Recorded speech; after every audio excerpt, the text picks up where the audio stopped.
Is really smart. Maybe Jon Stewart should have him on the show and interview him. Maybe one day he can just like sit there and wear his like Daily Show garb and then also record himself saying things like this on the other side. And then they can have a Jon Stewart versus Jon Stewart moment, you know? Jon Stewart in a t-shirt on a podcast versus Jon Stewart on the Daily Show. Because it seems like there is a limitation to what Jon Stewart on the Daily Show is saying and doing.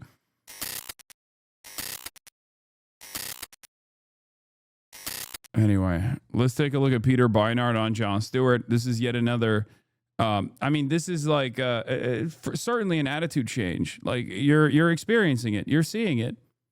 It's going on in mainstream media. Much credit to Crystal Ball, by the way. She absolutely did a fantastic job. It's really interesting because like what she did there is the expectation from all mainstream reporters. Like, you are Jewish. I am Jewish. People yell at me about what I say sometimes about Palestine and what's going on in Israel, and they call me a bad Jew. Apparently, you can lose points. What are you experiencing as someone who is writing very clearly about your upset at what is occurring in Gaza?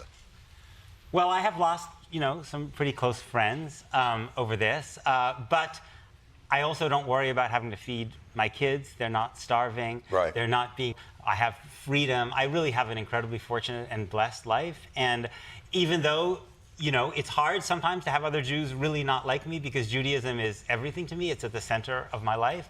I've also met so many other people from so many different walks of life who care about the same things that I do, who believe that all human beings are created in the image of God.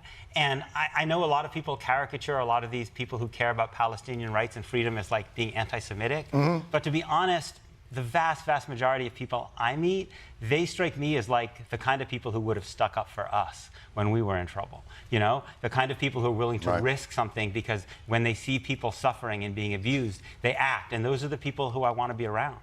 You bring up such an interesting point because it does cut to the idea of who qualifies as a good Jew and a bad Jew. And admittedly, I don't know all the different things in the nuance of the history here or what happened in '93 at the agreement that might have turned, but I know what I'm seeing.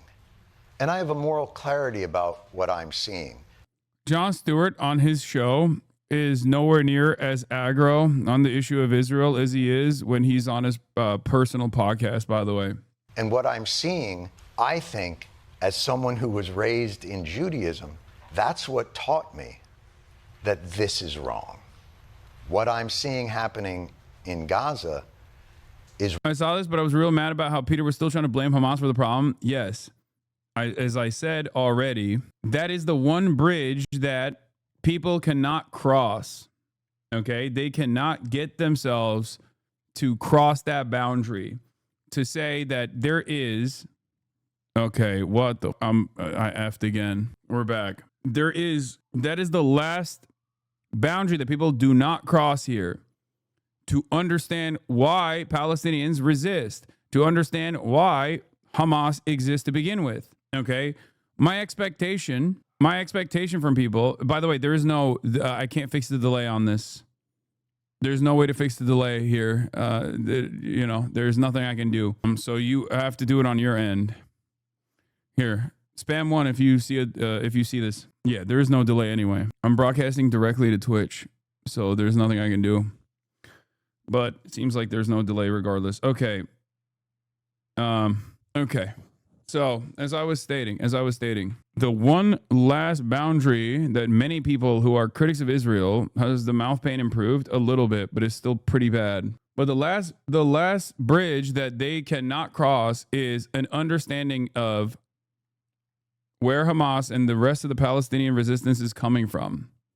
Why they have chosen to take up arms against Israel.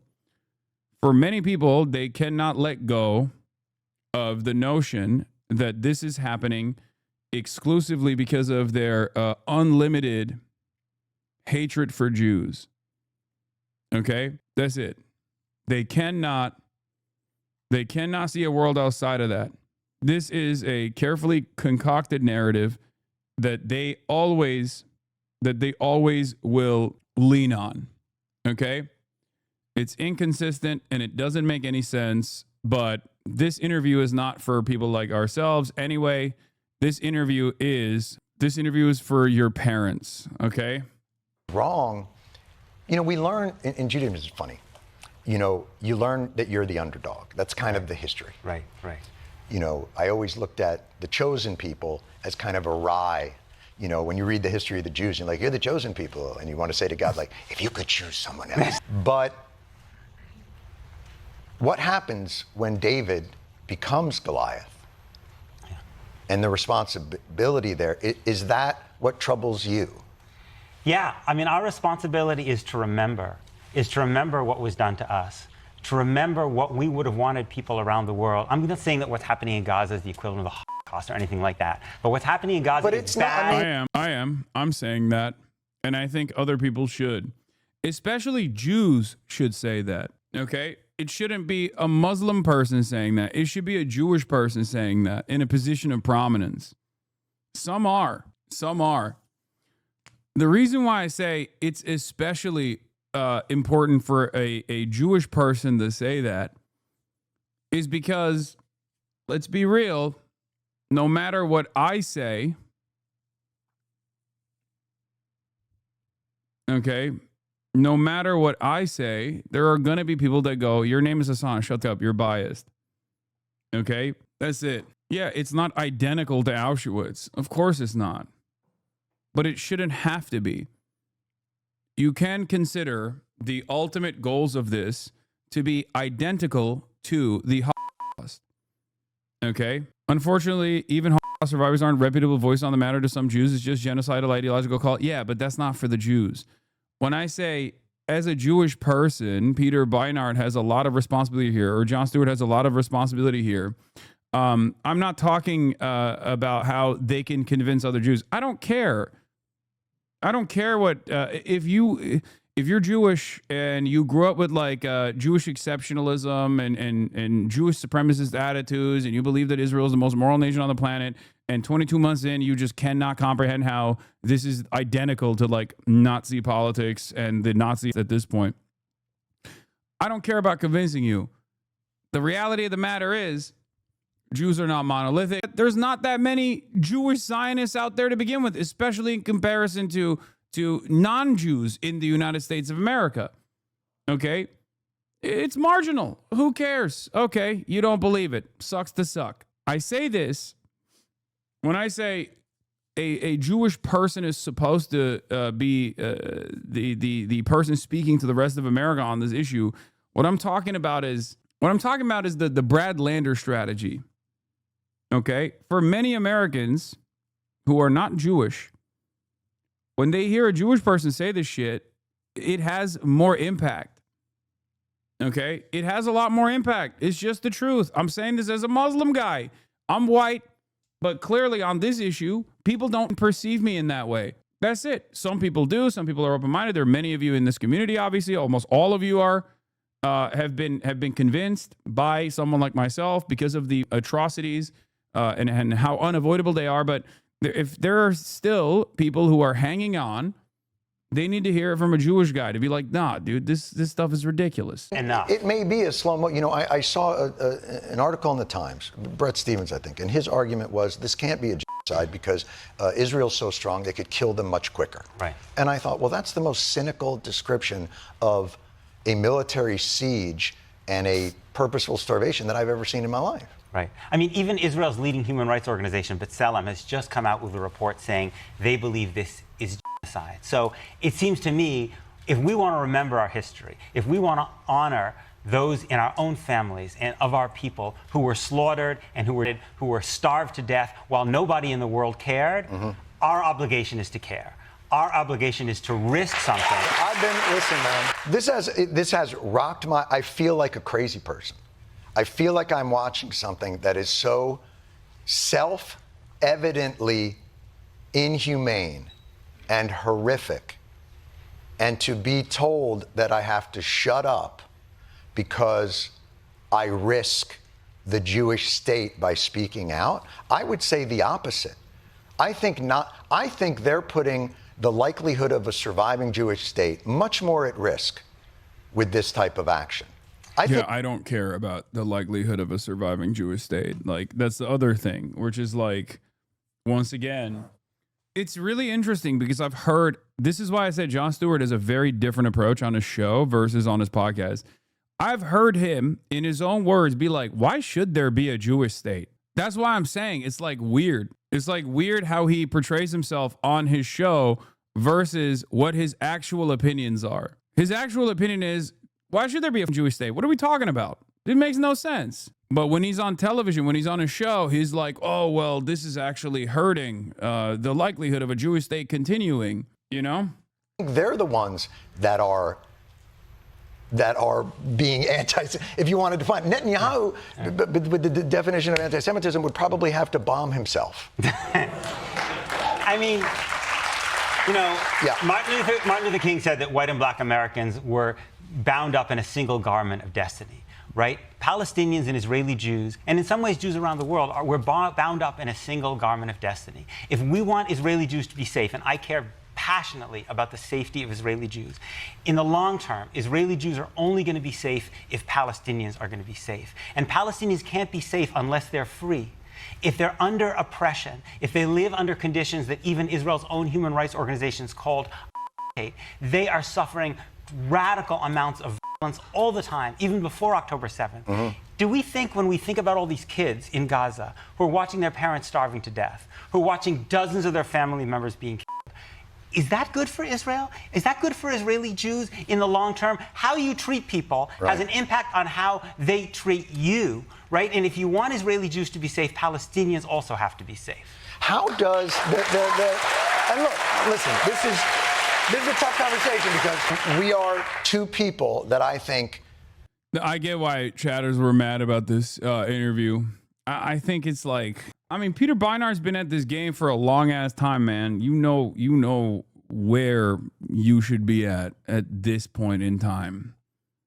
Like, I know it's for the parents out there, but it's like, it's crazy. It's crazy. It's like, this is an extraordinarily dehumanizing rhetoric for everyone involved.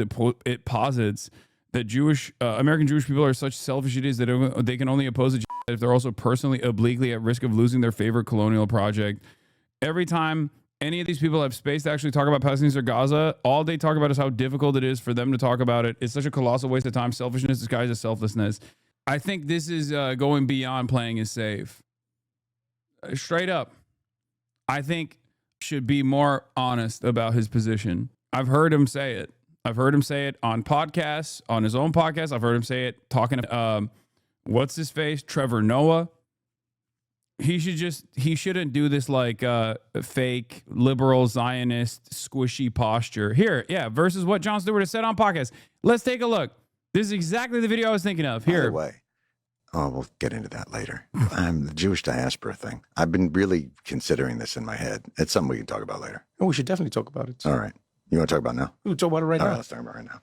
So I've been thinking about this. This is something that I've been really annoyed by as well, and I constantly repeat it, where it's like Jewish diaspora, diaspora Jews. They're not diaspora Jews. They're American Jews, okay? They're not like somehow rudderless and away from Israel, and the only Jews that are not in diaspora are the Jews in Israel. That's bullshit, okay? Israel is more diaspora of a nation state than an American Jew is. An American Jew that has generationally lived in Brooklyn for much longer than the goddamn Israeli state has existed is not a diaspora Jew. You're the diaspora Jew living in Israel. What are you talking about? That shit's so goddamn annoying. This Hasan guy is a Nazi. Ironically enough, Nazis are the ones who consider Jews to be rootless cosmopolitans. I'm not saying that at all. It's the exact opposite of the Nazi argument.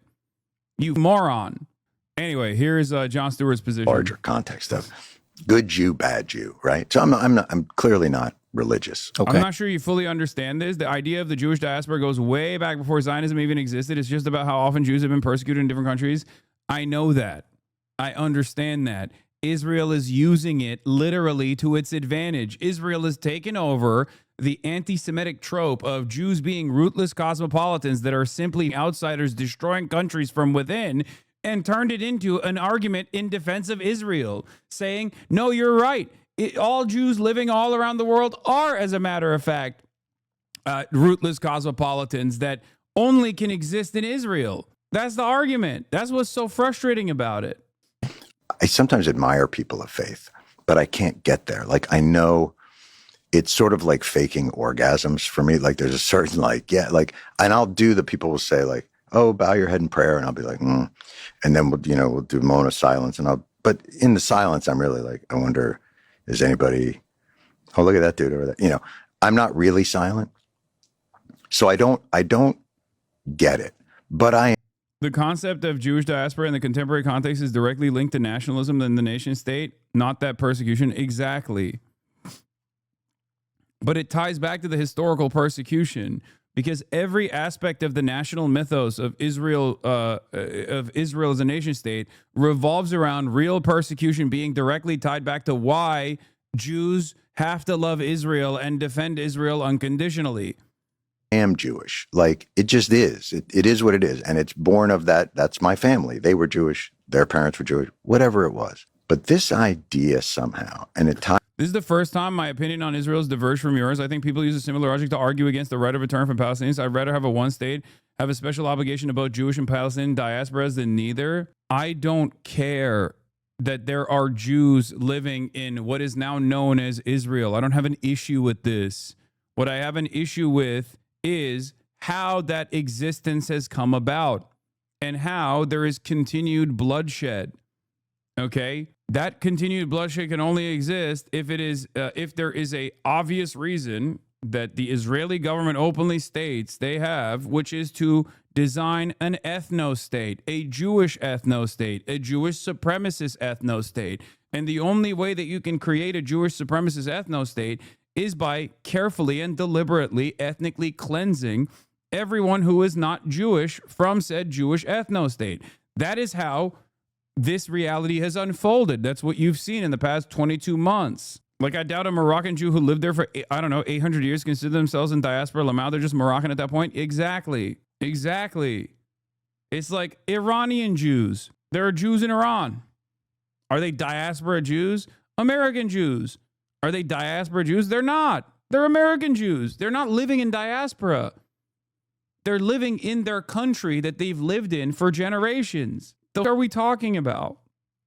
Ties into Israel that whatever you were born as, you won't be safe unless you are somehow ensconced in some version of an ancestral home, I think is a really dangerous precedent. I think the idea that we must go home, like, this is where I pointed, that's where I'm from. That's my home. Right. Like, I can triangulate where I'm at. This is where I feel most comfortable. This is where I'll always gravitationally come back to. I don't live in a diaspora. I've been to Israel. I was like, wow, that's impressive. I could see why they wrote the Bible here. It looks that's a lot of mountain.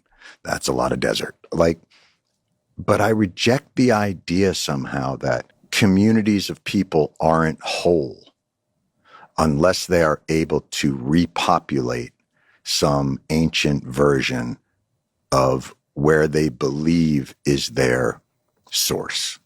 Does that make sense? It does make sense.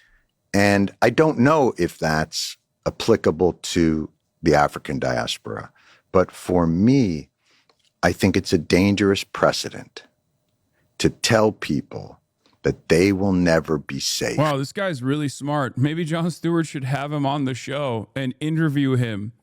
Maybe one day he can just sit there and wear his Daily Show garb and then also record himself saying things like this on the other side. And then they can have a Jon Stewart versus Jon Stewart moment, Jon Stewart in a t-shirt on a podcast versus Jon Stewart on the Daily Show. Because it seems like there is a limitation to what Jon Stewart on the Daily Show is saying and doing versus Jon Stewart in his more private moments, I guess, or in his most honest moments. Unless they are somewhere else. I always feel like job is to make us all safe here because this is my home. Yeah. If that's what I've been. Chappelle said something to that effect, which I really appreciated. He said, we have to do a better job of making and I paraphrase him, our Jewish brothers and sisters feel so safe that they do not need to defend Israel regardless of what it does, because they feel like that's the only place where they will be safe. That's right. You know, which I think was because really it poignant. does. It puts you in a moment where you say to yourself, I have to because they're fighting for me. Right. But that can't be, because then they have to be forced to dehumanize someone else. It's just so ridiculous, so cynical, so self-serving. And I think, like, especially anti-Zionist Jews in this chat probably feel a type of way about this kind of argument, because it's like, what do you mean? If we don't feel scared, if we feel scared, then it justifies somehow supporting like an apartheid state. Like, what does that mean? Like, how is this a part of how is this an inseparable part of like the Jewish identity? You know what I mean? What I think is so frustrating, at least for me as a Palestinian, is prioritizing the feelings of people that exist in the Western world by choice compared to those who have been killed and kept in exile, prevented from returning home, like my entire family and millions of other Palestinian refugees who have maintained refugee status for 76 years. Exactly. The idea of diaspora in the modern interpretation came about in a time of competing Jewish ideology called Doikite. Look up Doikite. It's a great counter to diasporism. This kind of take is built for the white lips who feel obligated to support this imagined Jewish perspective. Yeah, I've always been pretty firm on this statement. Like, I think anti-Semitism is a bigotry that is unacceptable, and I will always obviously combat it. Okay, on its own grounds, it is completely unacceptable. It's just hatred. It has historically led to a lot of violence. It's usually at the heart of a lot of fascist movements, the canary in the coal mine, all this stuff, right? Having said that, however, there's never been a moment where I was like, well, Jewish feelings actually matter more than the impact on the ground. That's not a thing for me. That's why whenever people go, oh, what if every Jew believes that Israel has a right to exist as a Jewish ethnostate? Then I guess if you're against it, you're anti-Semitic. I'm like, I don't care. And the reality of the matter is the American government doesn't care either, one way or another. If every single Jew tomorrow decided that they were all anti-Zionist, the American government wouldn't move an inch from its unconditional support and loyalty to the state of Israel. Loyalty to the state of Israel does not come from Jews or defending Judaism or defending Jews. It comes from defending America's national interests, its foreign policy interests, okay? Its national security interests. Like, yeah, someone in the chat also made this point exactly. It's like saying, what if Muslims supported ISIS? Yeah, ISIS would still be bad, okay? It's ridiculous. The only reason why this kind of conversation could be productive is because there's still like hanger-ons. There's still people who need to hear this. There's still people who need to hear, older white American Jews saying like, oh, well, what Israel's doing is wrong and bad, But ultimately, it's just, I think someone like Peter should be taking a more aggressive stance at this point. Someone like Jon Stewart should be taking a more aggressive stance at this point. Someone like Bernie Sanders should be taking an incredibly, much more aggressive stance at this point from their position of prominence as American Jews, See this especially because like this is not their entire perspective. Situation very similarly. Right. I obviously see it from a more secular perspective because I am, even before Gaza, a bad Jew. Like, first night of Passover for me was like meatball Parmesan hero. Like, I was not good. I was not good. But you see, all of our holidays, the whole entire ethos for me of being Jewish, and I don't doubt that there are people that have a radically different interpretation than I do, but it's all about like, we were about to be wiped out. We were in a cave. We had 3 days of oil. And then suddenly the Maccabees overcame it all. Or Purim, Esther, she was almost destroyed by Haman and the Jewish people with, but she went to Mordecai. And now we wear costumes and do, like, it was always like, oh, they almost got us, but wait. Right. It's more complicated than that, isn't it? It's true, because if you read the Hebrew Bible, if you read the Talmud, what you see is that our religious texts describe us in the full range of humanity. We're human beings. Nothing human is alien to us. We can be horribly victimized, and our texts talk about that. But the end of the book of Esther, from which the Purim story comes, also ends with a massacre by Jews of the Jews' enemies. The story of Hanukkah doesn't, and the story of the Hasmoneim, who became the Maccabees, became in power. It moves from them liberating the Jewish people to them becoming oppressors themselves. So part of recognizing us as human, as Jews, as fully human, is recognizing that we are capable of being victims and being victimizers, and we have to recognize that in order to prevent us from falling into the trap of thinking that every single situation is the equivalent of what was happening in the Tsarist Russia or in Nazi Germany. Right. In some situations, Damn, he almost says Soviets. the power dynamic is reversed. In Israel-Palestine, it's Jews who all enjoy legal supremacy and citizenship, and Palestinians who are denied basic rights. And we have to recognize that that's possible, and we have to fight against it for our own sake and for the sake of our honor. How do we get past? Stalin wasn't a huge fan, to be fair. That's literally not true. Stalin was an ally to Israel in its inception. They did change their attitude shortly thereafter, but you're not even right about that. Those conversations with fellow Jewish people, like, it's been, I feel like. Also, what are we talking? Like, is it Jewish Bolshevism that created the USSR, or were they doing purges? Unless you're talking about like the doctor's plot or something, okay? Like, yes, Stalin was a paranoid guy across the board, but to say that like the USSR was designed around anti-Semitic tendencies or something, you're out of your mind. Like, what do you mean? Every single formative figurehead within the USSR, within the movement, either was literally Jewish or very clearly had a position against anti-Semitism that resembles mine and yours. It's like saying the USSR was like anti-women or some shit. It's like it couldn't be further from the truth. Okay, it's the exact opposite, as a matter of fact. All of the USSR's enemies, both ideologically and later enemies like the United States of America, were far behind the USSR in terms of women's rights. Okay, and I would say the same exact thing for anti-Semitism as well. What the f do you mean? Back then, the Nazis straight up were like, "Oh, socialism, you know, the Jewish thing." What do you think Judeo-Bolshevism is? What do you think Judeo-Bolshevism is? The Nazis and every fascist movement saw socialism as a Jewish invention, chatters. What the f are you talking about? And the reason why they thought that is quite literally because many of the prominent figures in this movement were Jewish. It is a relatively new phenomena that like the international Jewish perspective is not so radical, so revolutionary, so left. Jewish history, Jewish tradition is incredibly leftist, incredibly socialist. It's like a post-Israel thing, and not even like entirely a post-Israel thing. Israel itself was designed, even though it was a settler colonial project that that had ethnic cleansing at its inception. Who was doing the ethnic cleansing? Who said that they were secular socialists? Okay, secular Jews who were socialists. Ben-Gurion was literally a socialist. I mean, they weren't fully, obviously, clearly. But the idea that like left movements have anti-Semitism within them is so stupid. It's been shut down, that they're horrified. Open presence, thank you for the 100 gifted subs. Things that I would say about the injustice of it all.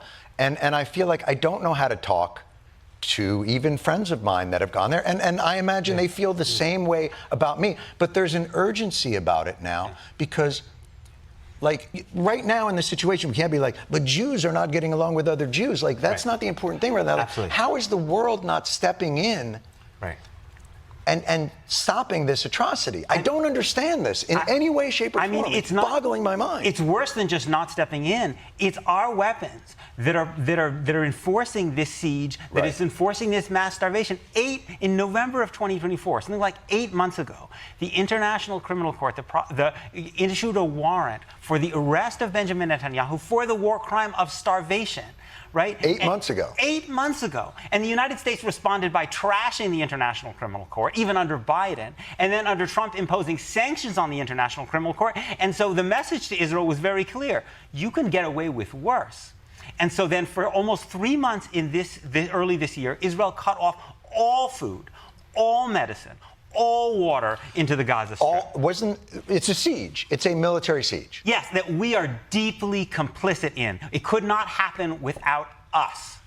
Then why can't we use our leverage? Sure, states can't believe that this is in the best interest of the region. And when Donald Trump says something like finish the job, what job is he talking about? What does that mean? Well, I mean, the Trump plan made it pretty clear. The mass expulsion of all Palestinians from Gaza. And that is official Israeli government. But do you believe in the people of Israel would second that? There must be a robust... There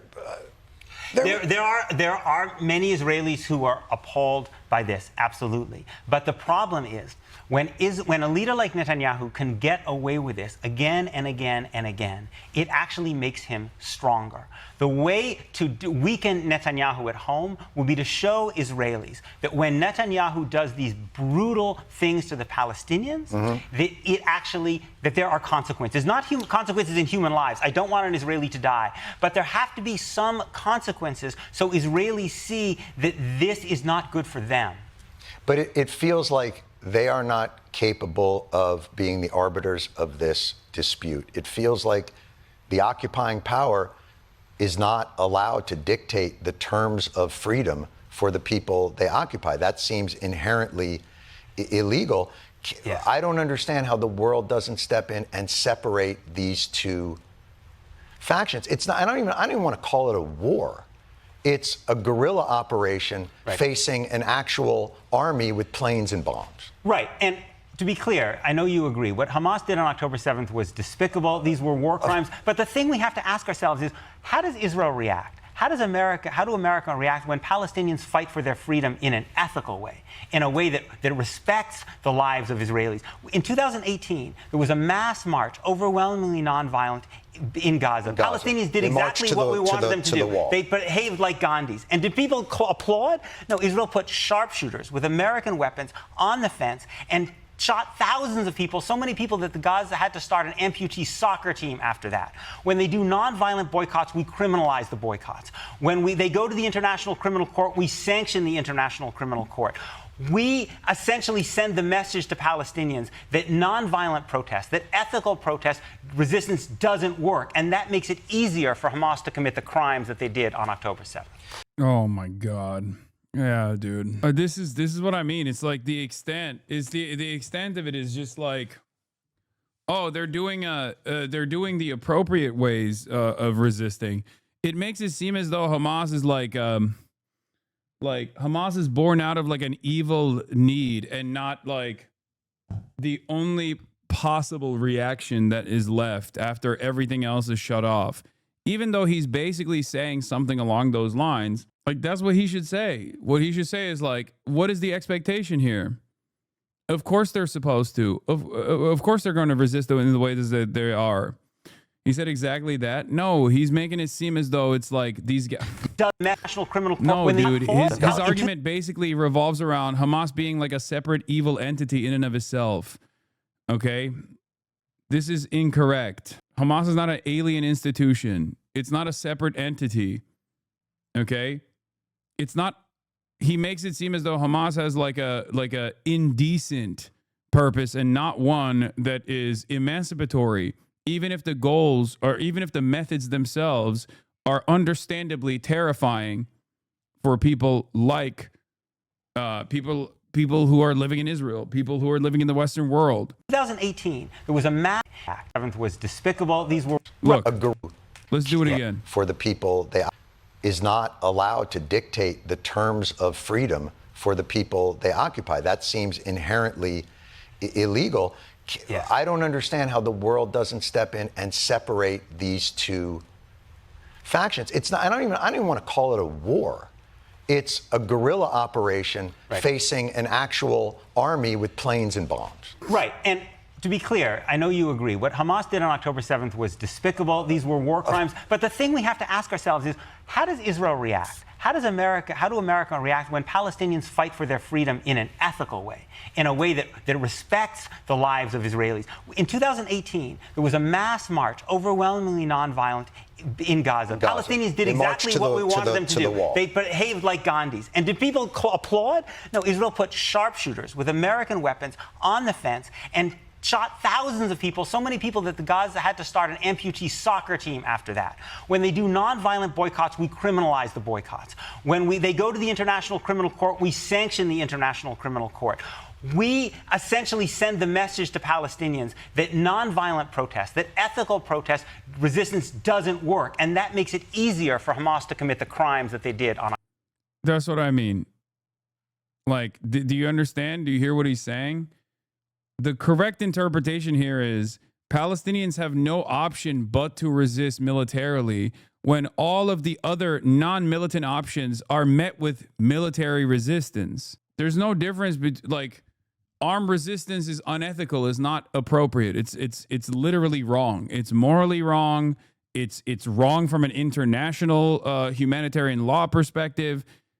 Armed resistance against a colonial occupation is not only legal, but it's also moral. The idea that, like, the only guys doing it are somehow doing it because they're taking advantage of the situation because they want to do it. They want to be violent. And the Palestinians actually would just want to do it in a nonviolent way. But now these guys are actually taking advantage of the lack of response or the militant response from Israel to do the violent things that they want to do.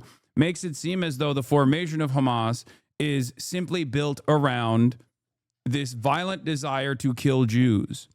And that is incorrect. Okay? That's it. That's incorrect. That's just simply untrue. Okay? And any kind of inference in that direction is not only furthering this false narrative, but it's also unimaginably unproductive. Yes, I hear him. He was/is correct. No, he is not correct. He is incorrect. He did not really say that. Peter Beinart is an incredibly well-read individual. Okay?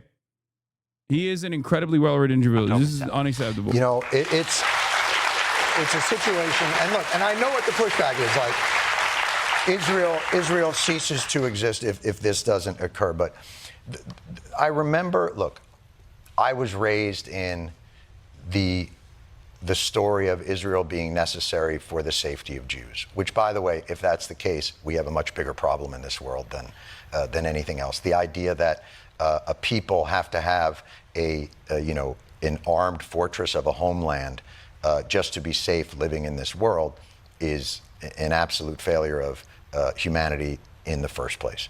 But has Peter been on the stream? I would love to have him on the stream, and I want to have him on the stream. Actually, I wonder if he would do it. But yeah, here's Dylan Saba says, anyone who says it's morally wrong for Palestinians under occupation to engage in armed resistance is racist. Plain and simple. Honoring that premise is indulging racism. Yes, 100%. Like, what are we talking about, dude? We present people who have done this exact same thing as heroes and champions. Would you grill him? No, I think we would have a very respectful back and forth. It would not be like grilling at all. I mean, look at Ukraine. Look at Ukraine. Look at Ukraine versus look at Palestinians, dude. When it's an Arab child or a young Arab teenager holding a weapon, they're a military target that needs to be lasered out of existence. When it's a Ukrainian child, they're like, look at how awesome it is that Ukrainians are their next generation to be able to kill the Russian orcs. That's it. You agreed that his position is racist. Why do you want to bring him on to do some weepy both sides bullshit? There's nothing to learn from him. Actually, you know what? I'm going to give you a week off here, okay? Because I live in the United States of America, and Peter Beinart is actually a influential person. That's the reason why I'm not on The Daily Show right now, and he is, okay? Please, shut up. Jesus Christ, dude. Shut up. Know your environment a little bit, okay? I know what I'm doing. You clearly don't. So just shut the up. Stop pissing me off, dude. God damn. People hear me say this and go, wow, dude, he's so cocky. He's so cocky. It's like, yeah, I am, dude. I am. Shut the up. Okay. Stop trying to present yourself as an ultra leftist who is holier than thou. Okay. Oh, you have to be nice to Nazis. Is that, you think Peter Beinart is a Nazi? Shut the up. We live in America. Okay. You live in America. We are morally culpable. My goal is to bring as many Americans on board as possible. Okay. You might have an issue with my tactics, but don't ever misrepresent what I'm doing. Okay. I don't see you taking up arms and going through the Rafah tunnel system into Gaza to defend Palestinians directly with your arms. Okay. What you're doing is what I'm doing. You can LARP and posture as much as you want, but ultimately you aren't either. Exactly. I'm not. Exactly. That's my point. Yes, I'm not. My goal is very deliberate. I say it openly all the time. The only way to stop Israel is by getting America to stop Israel. The only way to get America to stop Israel is outside of, doing literal domestic terrorism or some shit, which I'm not endorsing. Okay. I'm against that. The only way to do that is by creating so much pressure that it's a new calculation must come about out of it for the American State Department. Okay. My goal is to get as many people on board as possible on the Israel train in the most productive ways possible. Okay. People are just not seeing what you see. There is information out there that if people saw would be a lot more angrier than you. What? No, I see everything. My point is to try to get as many people to also see what I'm seeing. What have I said? Since October 7, if mainstream media covered the situation like I've been covering it, you'd have Barbaras and Deborahs talking about how they want to take up arms and join Hamas. Our chatters actually, no, it's not overwhelming amount of chatters. It's just one or two. They're just being annoying. There is a tendency in leftist circles, including in mine, where someone has to literally be the foremost authority. Okay? They think that there's only one Highlander out there. There's only one Maoist third worldist out there. And they have to chirp. And they have to be annoying. They have to chirp. They have to make it seem like there's no one else. And no one else is doing it like they're doing it. That's it. It's just the same dumb performative bullshit that I've dealt with my entire media career, okay? There were people like this when I had 35 people in here. And there are people like this still when there's 35,000 people in here. Okay? Eventually they'll become more comfortable in their worldview and they won't have to constantly present themselves as the most woke person on the planet. Okay? That's it. It's just like the zealotry of a convert, I think. As a commentator whose job relies on changing people's minds about dialectical materialism, socialism, anti-imperialism, I understand how zealous might be. So I'm usually nicer, but today I have a massive toothache as a consequence of my implant being taken out. So I have a much shorter fuse. I remember Ariel Sharon withdrew from Gaza and Hamas took over. And I remember thinking like, oh, this is going to be, what an interesting moment of opportunity. You almost have an experiment set up. You have, here's what happens to the Palestinians if they choose a radical route, Hamas. But in the West Bank, here's what happens to you if you choose a more moderate. Right. And what happened in the West Bank then was not the flourishing of rights. It was the building of more settlements. It was the empowering of settler violence. It was the crushing of the Palestinians' authority to do. Like, the last election was in 2006. And also, not only that, but also, and this is going to be quite controversial of me to say, but I think after 22 months, it's like appropriate to say, Hamas is far less radical than Israel ever could be. Okay. Israel ever was and ever will be. Hamas is not like this scary institution. It's not. And a lot of people, weirdly enough, refuse to recognize when they say October 7 was Hamas.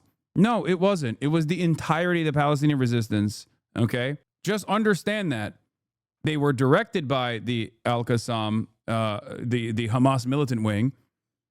But ultimately, it was a joint military operation. The Al-Aqsa Flood was a joint military operation conducted by every facet of the Palestinian resistance: the PFLP, the DFLP, Palestinian Islamic Jihad, Hamas, the Al-Qassam brigades in Hamas, and even Fatah. The idea that this is simply Hamas is because you want to point to the most noticeable terrorist group. That's it. Basically, this Zana Saeed tweet: Israel killed more Palestinians in the week following October 7th than Hamas has killed Israelis in its entire existence.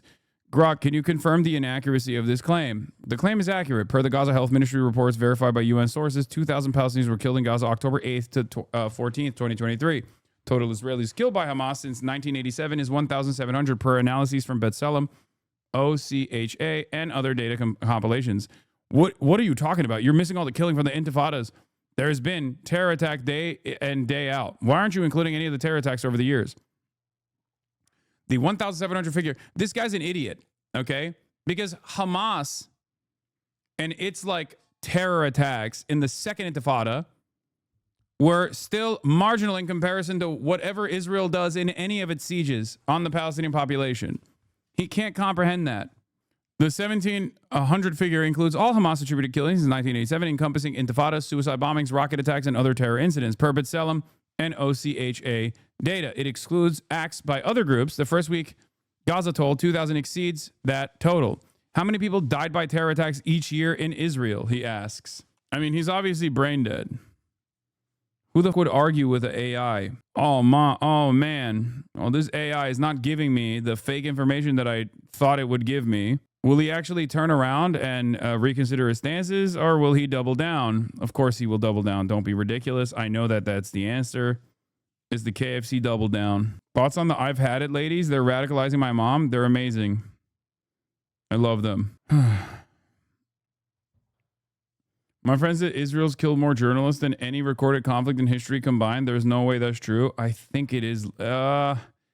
In recorded conflict in history, I think so. I think it is true. I haven't looked at the numbers recently, but yeah, I think it's definitely more than Vietnam. Yeah, I'm not sure if people realize how abnormal it is for journalists to be killed in wars. More people have been killed in Gaza, 233, than in the Civil War, World War I, World War II, and the Korean War, and the Vietnam War, plus Cambodia and Laos, and the Yugoslav wars, and the Afghanistan war combined. Yeah, makes sense. Humanitarian aid workers, medics, journalists, like these are not enemy combatants. There are rules to war that have existed in perpetuity. There are literally rules to war since any of these professions have existed. Okay? Like even civilians, like when you siege a city, even in the medieval times, you're not supposed to kill everyone in the city. Then you can't have workers. Like even out of self-interest. It's nutty how much Israel has just destroyed everything. That is not true. They slaughtered entire cities. Exactly. When that happens, it is historically relevant. People still talk about Genghis Khan. Like, I'm talking about an entirely separate time and place. Okay? Like you're like it's not comparable to modern day. It's not comparable to post-World War II existence. Do you see what I mean? And when people used to do that, we talk about it thousands of years in the future. Yeah, NBA was different back then. They was plumbers and math teachers. You're comparing the legacy. You're comparing conflict and war for a totally different time. We're like, oh, dude, this guy believes something different. That's my slave now, okay? And even then, there were still certain principles that people abided by for pure interest, for pure self-interest. That's, as a matter of fact, what Israel is doing that is so crazy is that it's doing like colonial tactics in 2025 in broad daylight when we have access to the internet. Like there's never been an example of this throughout history. Like there was I didn't have the capacity to know what was going on inside of a gas chamber in Auschwitz and then literally have a messaging campaign where I sent mail to someone that was stuck in one of these death camps. You know what I mean? Whereas now I literally interviewed 2 teenagers, one 14 and one 16 years old. They're stuck in Gaza right now. Okay. As Israel's wiping out every aspect of civil existence in the Gaza Strip. And everything that happens is being live streamed too. Like you're seeing it unfold in real time. It's crazy. Still could not get over he liked Andrew Tate sucks, man. No, I talked to him about that. He actually volunteered this. He was like, no, I don't really with them like that. Also, who cares? He's literally a 16-year-old experiencing a genocide. 16-year-olds that are living in Kentucky that love Andrew Tate a lot more than he does. Get the f out of here. You got in your neighborhood that aren't experiencing a genocide that have way, way more aggressive points of view. What does Kentucky have anything to do with it? I'm saying that we here in the United States of America have a different set of standards for content consumption and ideology than I would give to a person who is currently experiencing a genocide. Okay? I don't know if that's like a super hot take or not. If you talk to a medieval lord or king, they would have exactly the same rationale as Netanyahu or Hitler. I guarantee it. They weren't more dumb back then. It was just a different mode of production that was not capable of producing this level of destruction. To your earlier point, this should extract from the Holocaust Museum. During World War II, Nazis would allow Red Cross visits to concentration camps. Yes, this is Theresienstadt. This is the famous clean concentration camp, the clean ghetto. Okay, Theresienstadt is famous because that was the one that they hailed up as and allowed one visit to say, oh, look, we're doing PR to show how awesome it is. Okay, it's actually dope. These ghettos are sick. You're stupid for getting mad and thinking that we're killing Jews in the other ones. Nazis will allow Red Cross visits, first the German Red Cross and then the international one. Okay, big up. Concentration camps and its president, various children, and yet their parents who had not yet been emaciated, so the press could take photos, and Julia HB1s of the world could mock the idea that they were being maltreated. A Jewish policeman in the Theresienstadt ghetto, this is from the Holocaust Museum, okay, photograph of a Jewish policeman taken on an international Red Cross visit to the Theresienstadt ghetto. The SS deceived the delegation into believing that the ghetto was a self-administered Jewish settlement, Czechoslovakia, June 23rd, 1944. Elaborate measures were taken to disguise conditions of the ghetto and to portray an atmosphere of normalcy. The SS engaged the Council of Jewish Elders and the camp ghetto residents in a beautification program. Prisoners planted gardens, painted housing complexes, renovated barracks, and developed and practiced cultural programs for the entertainment of the visiting dignitaries to convince them that the senior settlement was real. The SS authorities intensified deportations of Jews from the ghetto to alleviate overcrowding. And as a part of the preparations for the camp ghetto, 7,503 people were deported to Auschwitz between May 16th and May 18th, 1944. On June 23rd, 1944, as planned, 2 delegates from the International Red Cross and 1 from the Danish Red Cross visited the ghetto, accompanied by Theresienstadt Commandant SS First, Lieutenant Karl Rahm, and 1 of his deputies. The facility had been cleaned up and rearranged as a model village. Hints that all was not well include a bruise under the eye of the mayor, in air quotes, of the ghetto. They understood it was up. They understood it was up, and they had to, do a little bit of massaging of the narrative. Make no mistake, if you think that the Nazis were like purely oblivious, or people around them were purely oblivious to the evils of their actions, it's not true. They knew, and they knew that they needed to propagandize. They knew. The craziest situation here is that most people back then didn't know the full extent of the death and destruction in the Holocaust. Okay? They did not know. We found out only after the camps were liberated. There was evidence to the atrocities, intelligence, like British intelligence had an idea, but some people didn't believe it, and some people turned a blind eye to it. The Germans knew. Germans living around the camps knew for sure. They turned a blind eye to it, But I'm talking about the rest of the planet, the rest of the globe. Like America, we have this weird attitude about World War II because of like all of the pro-America propaganda that came after World War II. That makes it seem as though like Americans knew that the concentration camps were taking place and that's why we like joined the battle or whatever. No, that's not the reason. That's not the reason at all. That wasn't the reason why America joined. shouts out the own concentration camps to the Japanese, but like he was on board with it. He was with it. And Pearl Harbor was like at least enough of a reason for the rest of America to get on board with this military action.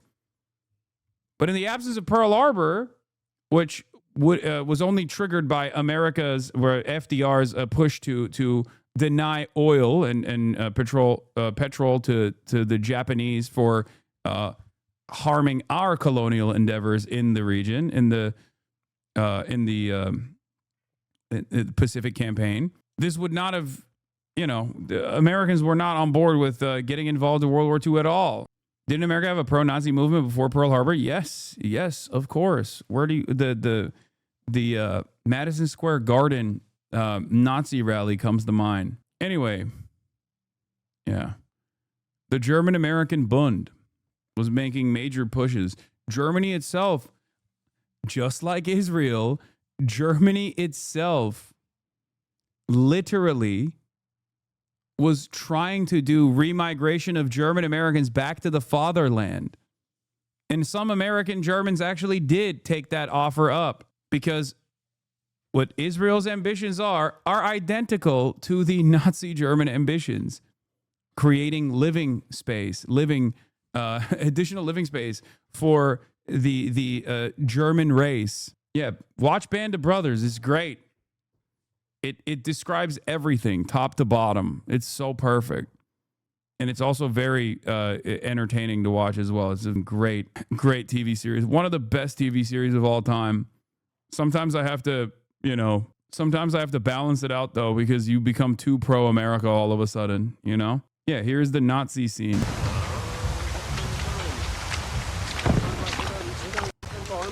Morning, sir. Italian sure will be happy to see you guys. Where? At the farm, sir. Top of the morning to you fellas. Enjoying the war? Where are you from, son? Eugene, Oregon. Eugene?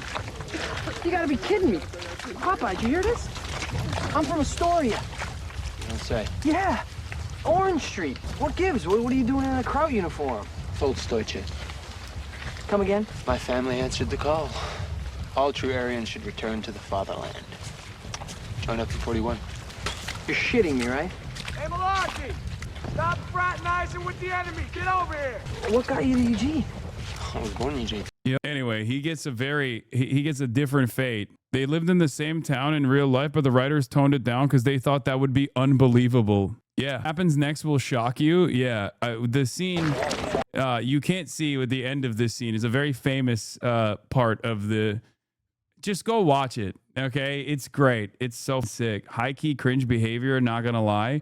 What? Joining the Volksdeutsche call to arms and in 1941, going back to Nazi Germany to take up arms alongside the Nazis is cringe. I agree. Just like American Jews being like, oh, I got to go to Israel, the fatherland, and join the Israeli occupying force. Kind of cringe. Kind of cringe. The only difference, of course, is that, the Nazi state was not entirely propped up by the American one, even though there was some financial ties, of course. And also, the atrocities were not unfolding in broad daylight, and the Americans took action against Nazi Germany alongside the Allied forces. And in this situation, we all know where the American government and its attitude is with Israel's damn near identical performance. Is it similar to how the U.S. citizens go join the IDF? It's identical to how the U.S. citizens go and join the IDF. What? Random HasanAbi name drop? Can't tell if it's a Thank you so much for coming out. Oh, I've seen this before. This is a year. This is from a year ago, dude. All right, let's finish this interview. And I understand, it felt like that was the moment that hope was removed in any real way. For me, that's when I went, oh, I think I don't believe anymore. I mean, the Palestinian politician who Israelis loved the most was a guy named Salam Fayyad. He was the most moderate Palestinian leader, the most opposed to any armed resistance at all. And when he left Palestinian politics in 2013, he did an interview and he basically said, Israel has defeated me. I did everything they wanted. I couldn't stop settlement growth for a single day. And he said, you know who's going to be empowered by this? Hamas, right? If you actually want to keep Israeli Jews safe, and you want to weaken Hamas, and you want to make sure that a terrible day like October 7th never happens again, you need to stop criminalizing and killing Palestinians who fight for their freedom in accordance with international law in an ethical way. But our government and the Israeli government... Do you guys understand why I'm critical of this statement? Now, do you understand? Do you understand where I'm coming from and why I was like critical about this? Which is like, Hamas is within international law? Depends. Depends on what we're talking about. If we're talking about like what they're doing currently in defense of Palestinians, yes, absolutely, 100%. October 7, on the other hand, like kidnapping is a no-no regardless, okay? Kidnapping is a no-no regardless. Taking prisoners of war is a little bit different. Israel's unique position as a belligerent occupier over the Gaza Strip as well makes this a unique position. It's not like black and white, okay? That is more complex. As far as like killing civilians, that's black and white, unacceptable, okay? 100%. Like October 7, there are, and this is something that I admit to, this is something that Norm Finkelstein also agrees on, there are atrocities that took place on October 7 in the hands of the Palestinian Resistance Group. Now, of course, when you look at the dynamic of Israel in its 75-year occupation at that time, you have to match the actions of the Palestinian resistance to the violence that has unfolded historically against Palestinians. But if you are simply asking, were there acts of terror that took place on October 7? Absolutely, 100%. Were there atrocities that took place on October 7? Absolutely, 100%. It's true. It did. But one must recognize where this violence comes from. If your answer to this is, well, it's because they are Jew haters and they did this because they hate Jews, they want to kill Jews, you're stupid. And you're not interested in any sort of reasonable solution to this whatsoever, any sort of manageable, reasonable, moral solution to this whatsoever. Okay? That's it. And there are historic examples you can point to with like atrocities committed by resistance groups historically in an effort to advance a liberatory cause against a much more powerful colonial occupier or much more powerful entity engaging in chattel slavery, for example. Nat Turner Rebellion comes to mind, right? And in that regard, when you match it up with the much larger atrocity, no one considers the Nat Turner Rebellion as like as a bad thing overall. Everyone understands that it was incredibly violent. Babies being murdered in their cribs, right? Like that is an incredibly violent act. But it's an afterthought in the long 400-year history of chattel slavery and colonial exploitation and mass rapes and mass atrocities that unfolded. It's not even a consideration in the minds of regular historians. They don't consider it to be like this dramatic setback or something that could ever hold up to the systematized form of violence that black people experienced under chattel slavery. And I think when the dust settles, it will be a similar assessment here as well. It's impossible to look at it right now and feel that way. I understand that.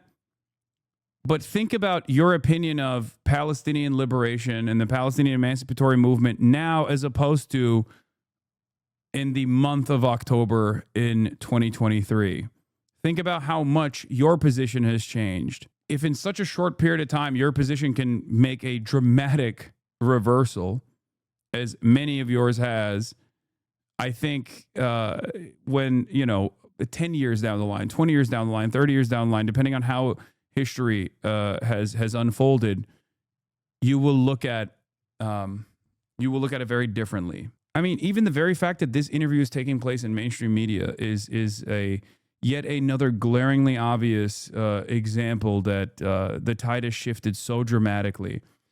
And I'm an advocate for people being more honest about it. Okay, I think people should be more honest about it when they talk about these sorts of things. When they talk about, because this is the other side of this story. I'm not demanding that people come out and be like, I'm wearing the Al-Qassam, Al-Aqsa flood banner on my head. Okay, that's not my argument. That's not what I think people should be doing. I don't think you should be saying like, oh, I love Hamas. Hamas is the greatest. Okay, but you should be honest. You should be honest about the scale of atrocities that took place on October 7th, as opposed to the now 80-year occupation or 78-year occupation. I think that's important. It's important to do, especially because Peter Beinart is a very knowledgeable person on this.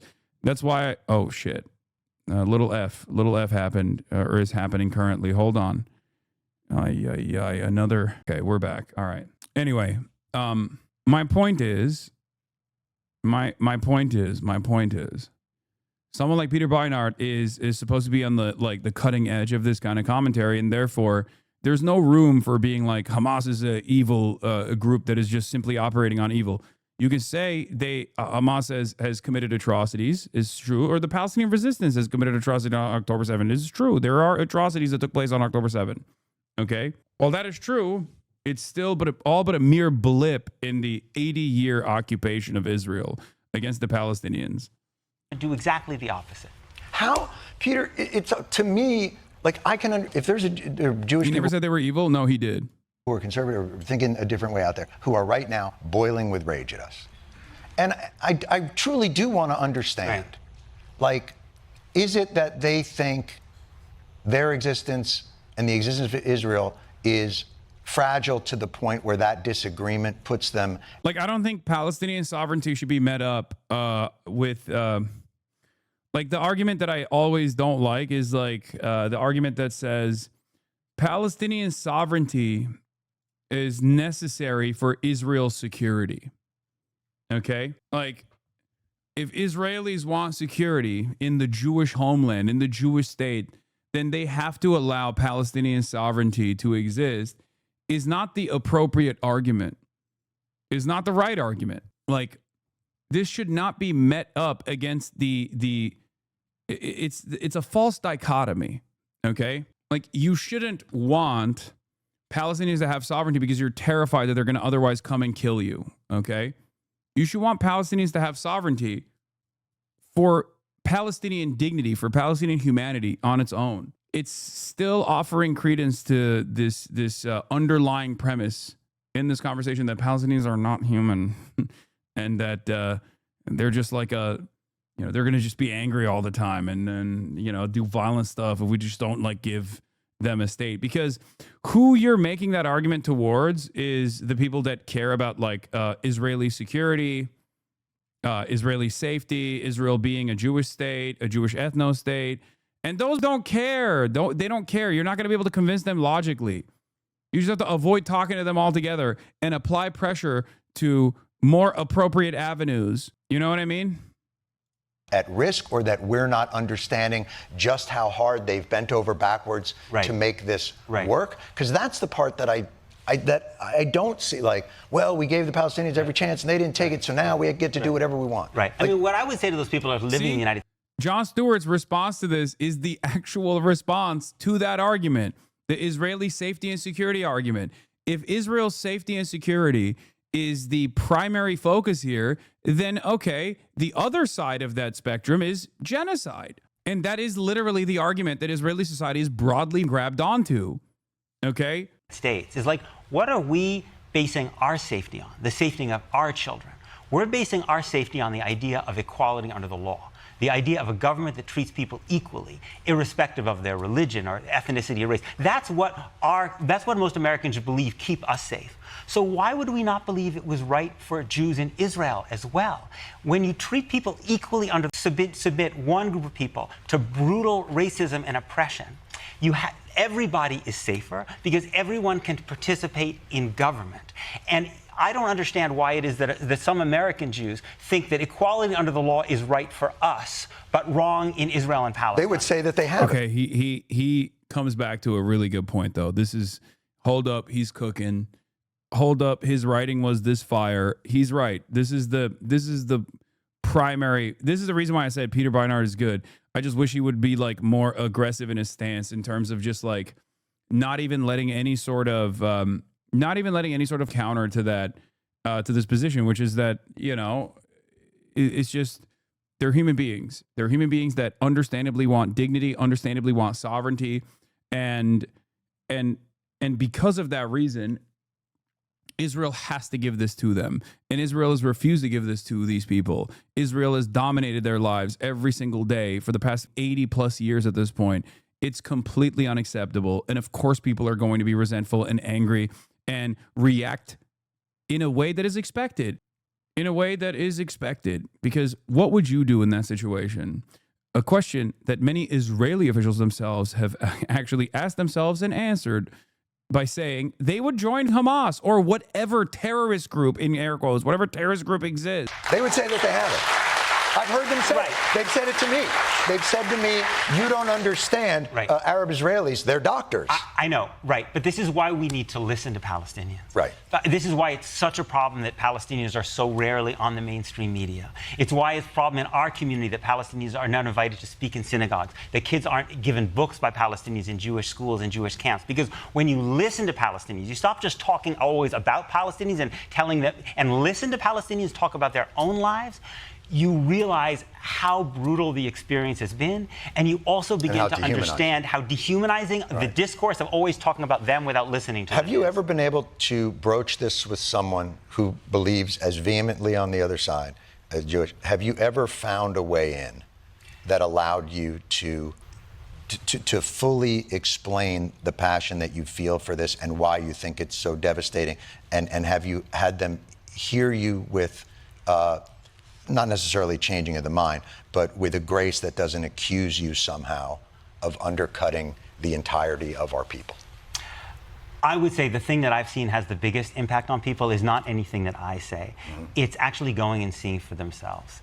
And it's actually encountering what it's like to live for Palestinians their entire lives under the control of a state that has life and death power over them, but over which they have no influence because they can't be a citizen. They can't vote. They need military permission to travel around. They live under military law with a 99% prosecution rate. When you stop just talking about Palestinians and you go and see and you listen to them and you face their humanity and you could imagine yourself being in their shoes and you see what Israel has done to them, that's what I find changes people. Right.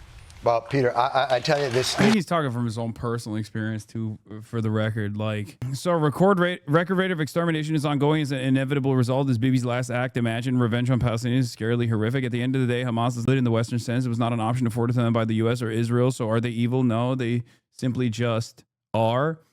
Yeah. Also, I don't know. I mean, I guess I kind of understand why people don't. The very same people that would agree with like the domestic politics of Hamas, ironically enough, are the very same people that will say, Hasan, you're an Islamist fundamentalist. You want to throw like gay people off roofs, which Hamas doesn't do, by the way. But regardless, like the people who are homophobic will, instead of going, I wonder why Hasan, who is an advocate for like LGBTQ rights and a litany of different things that I'm not an advocate of, why is he immediately not critical of like Hamas's domestic policies? Because they are utterly irrelevant when they are existing under an occupying force such as Israel. Same goes for Hezbollah. Same goes for every sort of militancy. Same goes for the Ansar Allah movement, right?